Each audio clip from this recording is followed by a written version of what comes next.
मॅथ्सकट्टा या यूट्यूब चॅनलवर आपणा सर्वांचे हार्दिक स्वागत.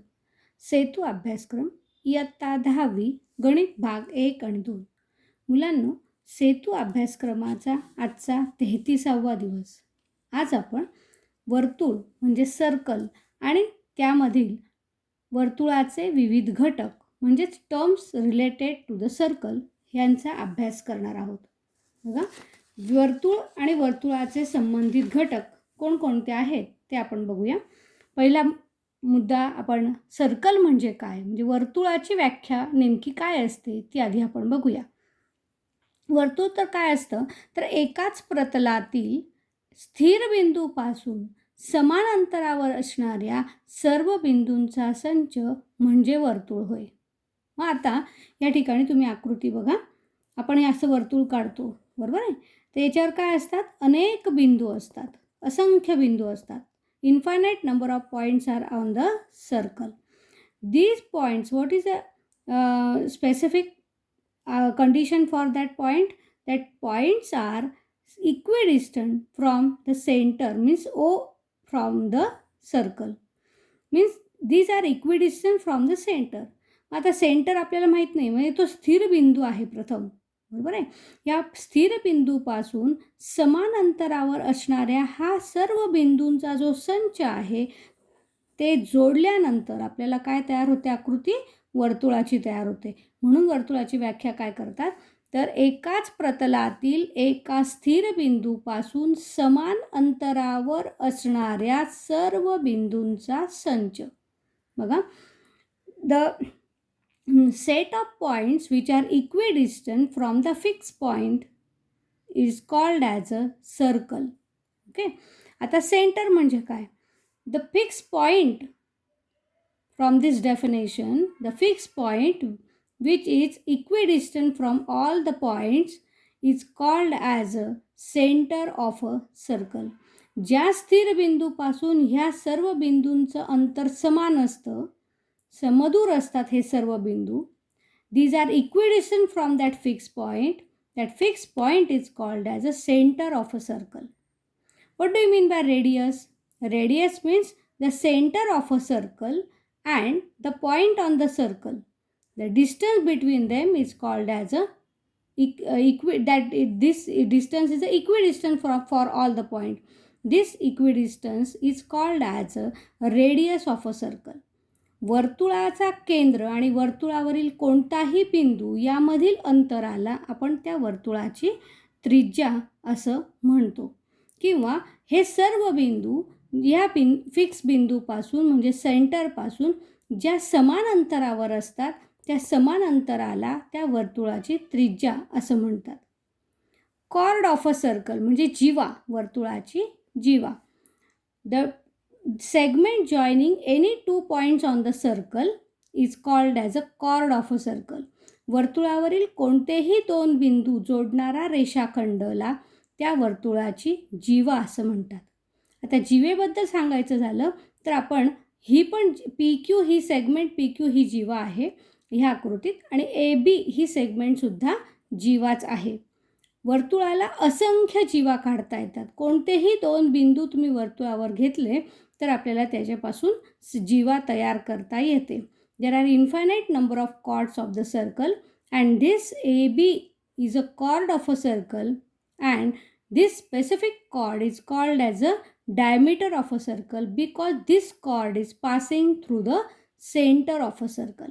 ही एक प्रकारची वर्तुळाची जीवा आहे, पण ती सेंटरमधून जाते म्हणून ह्याला विशिष्ट प्रकारे नाव दिलेलं आहे. त्याला म्हणतात वर्तुळाचा व्यास. Diameter of a circle is nothing but a largest chord of a circle.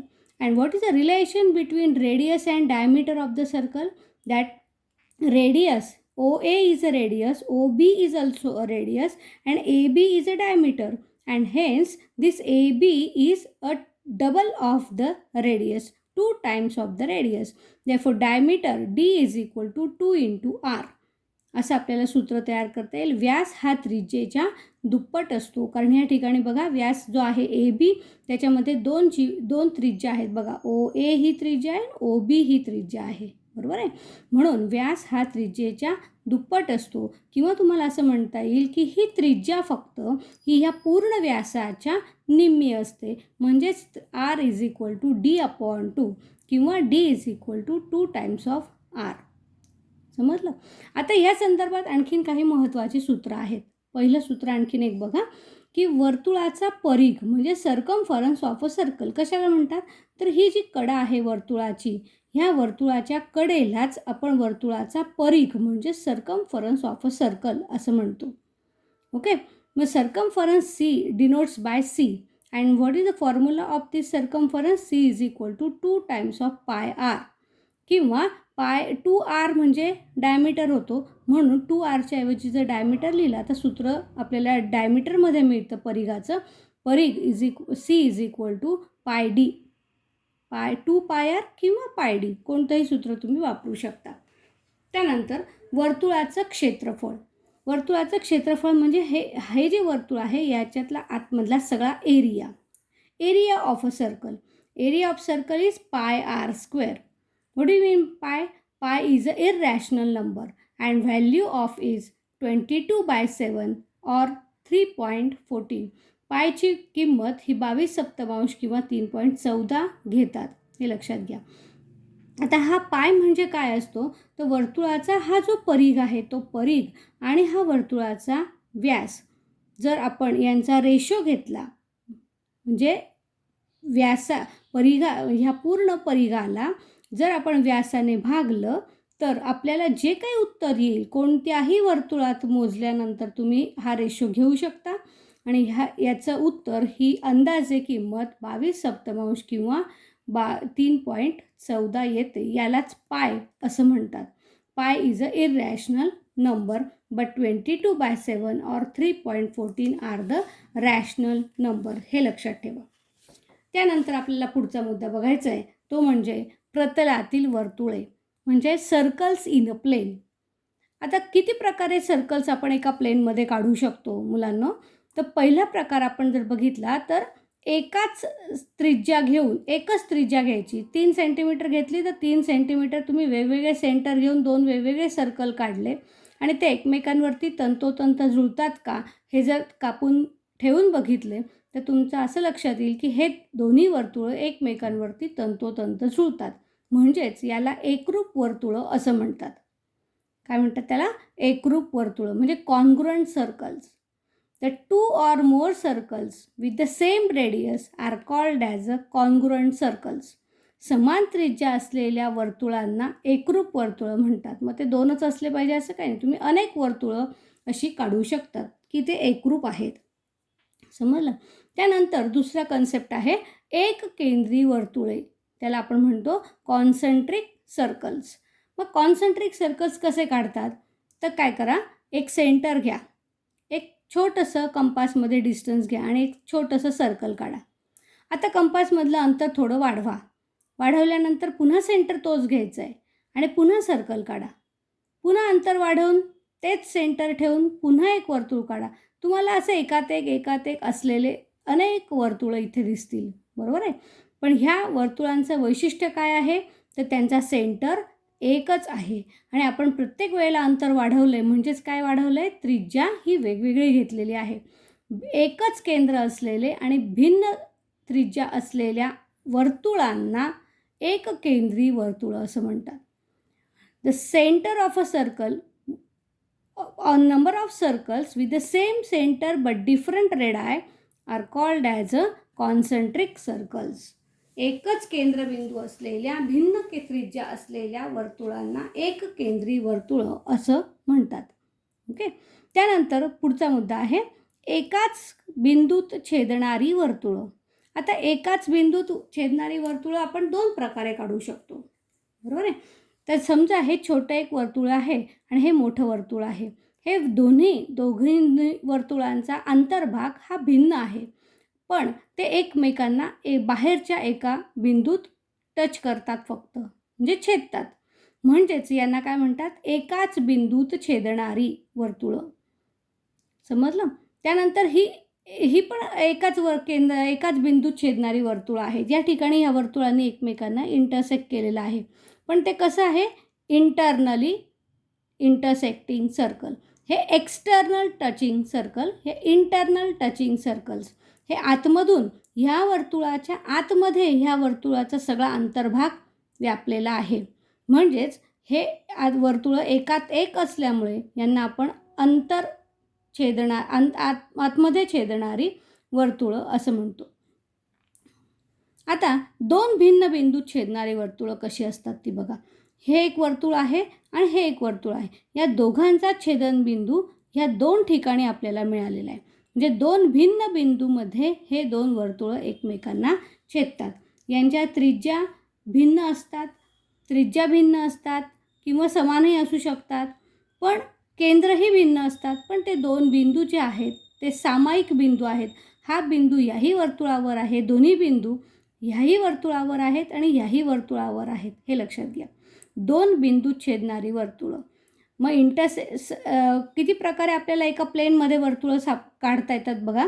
Congruent circle, concentric circles, circles touching with one point externally, touching circles internally in one point and intersecting circle in two different points. Okay, अशा प्रकारे आपण वर्तुळं एका प्लेनमध्ये काढू शकतो. मुलांनो, हे अतिशय सोपं आहे. याच्या आधी आपण हे अभ्यासलेलं आहेच, पण पुन्हा आपण याची सगळी उजळणी केली. यावर आधारित आता आपण एक स्वाध्याय बघूया.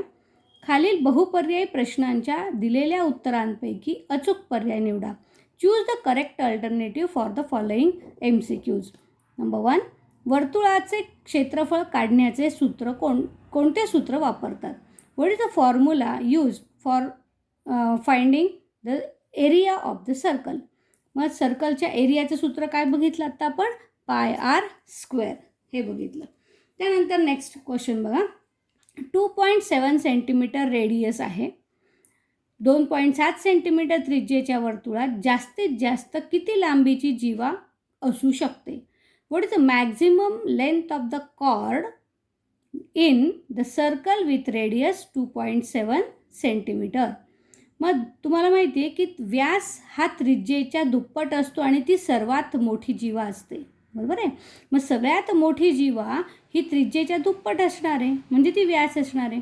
मग त्रिज्या किती आहे? 2.7 सेंटीमीटर. मग 2.7 गुणिले जर 2 केलं तर तुमचं उत्तर येईल 5.4 सेंटीमीटर. एवढ्या लांबीची ती जास्तीत जास्त जीवा असू शकते. Next question. Suppose O is the center of a circle and radius of a circle is 3.5 centimeter. A point is in the plane of the circle and if length of OA is 3.7 centimeter, then where is the point A is in the plane? Aचं स्थान कुठे आहे? ए हा बिंदू कसा आहे तर O पासून 3.7 centimetre अंतरावर आहे. लेंथ OA दिलेली आहे, म्हणजे O पासून Aचं अंतर दिलं आहे 3.7 आणि वर्तुळाची त्रिज्या दिलेली आहे 3.5. मग O पासून 3.5 सेंटीमीटरवर असणारेच सर्व बिंदू त्या वर्तुळावर असणार आहेत. पण हे अंतर कसं आहे? त्याच्यापेक्षा जास्त आहे.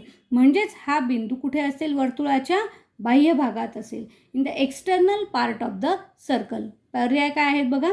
On the circle, in the interior part of the circle, in the exterior part of the circle or on the centre, असे पर्याय दिलेले आहेत आपल्याला. आपल्याला कुठला पर्याय बरोबर आहे तर C, वर्तुळाच्या बाह्य भागात, म्हणजे external part of the circle. Next question. आता खालील उपप्रश्न सोडवा. Solve the following questions. Number 1, वर्तुळाची त्रिज्या 8 सेंटीमीटर आहे, तर त्या वर्तुळाच्या सर्वात मोठ्या जीवेची लांबी काढा. बघा, मग अशी जसं आपण ह्या पर्यायांमध्ये केलं त्याचप्रमाणे इथे करायचं आहे. वर्तुळाची त्रिज्या म्हणजे काय दिलेलं आहे? R is equal to 8 centimetre. सर्वात मोठी जीवा, largest chord of a circle means 2 times of its radius, that is 2 into 8, that is equal to 16 centimetre. सर्वात मोठ्या जीवेची लांबी किती असेल? 16 सेंटीमीटर. आता पुढचा प्रश्न बघा. एका वर्तुळाकृती बागेचा व्यास 70 मीटर आहे, तर त्या बागेचे क्षेत्रफळ काढा. म्हणजे इंग्रजी माध्यमाच्या मुलांनी बघा. Diameter of a circular garden is 70 metre. Then what is the area of that garden? मग व्यास दिलेला आहे, म्हणजे काय दिलेला आहे? D. D is equal to 70 metre. मग व्यासावरनं आपण त्रिज्या काढू शकतो. ओके, मग त्रिज्या r is equal to radius r is equal to D upon 2, 70 upon 2 answer येईल 35 मीटर. आता आपल्याला काय काढायचं आहे, त्याचं क्षेत्रफळ काढायचं आहे. मग इथे आपण क्षेत्रफळ काढूया. Area is equal to, area क्षेत्रफळ म्हणजे काय, एरिया ऑफ सर्क्युलर गार्डन, ते सर्क्युलर गार्डन आहे म्हणून सर्कलच्या एरियाचं सूत्र लिहायचं आहे. A is equal to pi r square. पायचं व्हॅल्यू आहे 22/7. आर स्क्वेअर आपण दोनदा लिहूया, 35 इंटू 35. 7ने 35ला डिवाईड केलं, 5चा डिव्हिजन होईल, नंतर 22 इंटू 5 इंटू 35 आन्सर येईल 3850 स्क्वेअर मीटर. एरियाचं युनिट स्क्वेअर मीटर आपण देतो कारण इथे मीटरमध्ये दिलेलं आहे. ओके, त्यानंतर इतकं सोपा हा प्रश्न असतो. फक्त तुम्हाला हा आकार कोणता आहे ते समजलं आणि त्या आकारासाठी असलेला एरियाचा फॉर्म्युला आठवला की तुम्हाला ही उदाहरणं सोडवता येतात. पुढचा प्रश्न, 14 सेंटीमीटर त्रिज्या असलेली वर्तुळाकृती आकाराची तार कापली तर आणि ती सरळ केली तर तिची लांबी किती असेल. बघा काय करायचं आहे. The radius of a circular wire is 14 centimetre and if we cut it and make a straight then what is the length of that wire. मग त्या वायरची लेंथ आपल्याला काढायची आहे. मग ती लेंथ कशी असणार आहे, ती सर्क्युलर वायर आहे बरोबर, आणि ती आपल्याला स्ट्रेट करायची आहे. म्हणजे थोडक्यात काय, तर त्याचा सर्कम्फरन्स काढायचा आहे, म्हणजेच त्या लेंथ काढायची त्याची. मग length of wire is a circumference of a circle असं लिहा आधी. त्यानंतर सर्कम्फरन्सचा फॉर्म्युला लिहा. आरची व्हॅल्यू आपल्याला 14 सेंटीमीटर दिलेली आहे.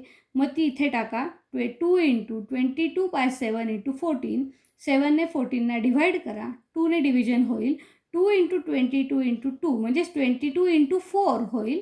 मग 22 इंटू 4 म्हणजे 88 मीटर. मग त्या सर्क्युलर वायरची लेंथ किती असेल, 88 मीटर. मुलांनो, आजचा भाग हा तुम्हाला व्यवस्थित समजला असेल तर व्हिडिओ लाईक करा, विद्यार्थ्यांमध्ये शेअर करा आणि चॅनल सबस्क्राईब केलं नसेल तर लगेच करा, म्हणजे पुढचं नोटिफिकेशन तुम्हाला समजेल. धन्यवाद.